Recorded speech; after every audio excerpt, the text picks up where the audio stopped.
This Ridley-O sponsored by Convention.info. It's a keen convention, you'll have to go.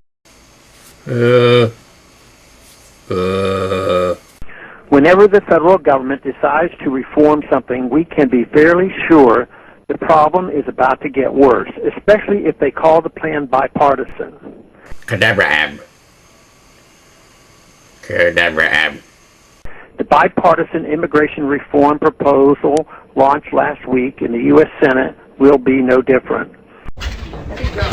Whoa, Congressman, I'm running for Congress. Get out of here. The new plan, introduced by Senators McCain and Schumer, would provide a path to citizenship for many of those in the United States illegally.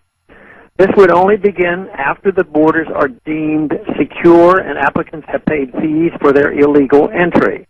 They must also pay back taxes on their earnings while working here without government permission. Those on a path to citizenship would be subject to background checks and would be monitored while in the U.S. The devil is in the details, and the details of the McCain plan are deeply disturbing.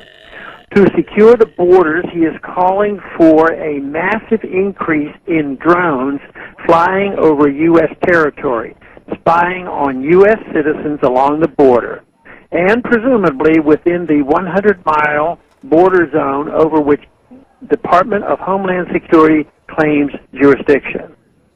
What if these drones detect suspicious activity unrelated to illegal immigration? Imagine the implications for the federal government's disastrous war on drugs. Imagine what's left of the Fourth Amendment completely tossed into the trash can.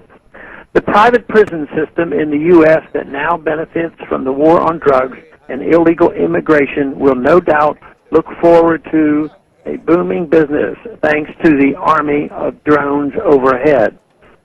Additionally, the McCain-Schumer plan calls for a nationwide mandatory E-Verify program which forces employers to act as federal immigration agents and forces American citizens to prove to the government that they are allowed to work.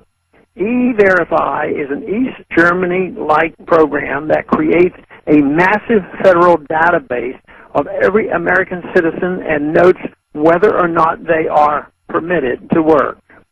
As Cato Institute privacy expert Jim Harper noted of E-Verify, potentially tens of thousands of American citizens would come up as false positive for illegal status, denying them the right to work and forcing them to prove to the government that they are not here illegally.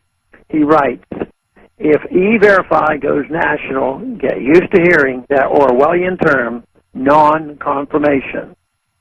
Harper rightly notes that E-Verify is in fact a national ID card, writing last week that, quote, the system must biometrically identify everyone who works, you, me, and every working American you know. There is no way to do internal enforcement of immigration law without a biometric national identity system. Much of the most recent immigration problem of the 2000s was actually created by the federal government. The easy money policy of the Federal Reserve blew up the housing bubble and created enormous demand for labor. This artificial demand was filled largely by workers who crossed into the U.S. illegally.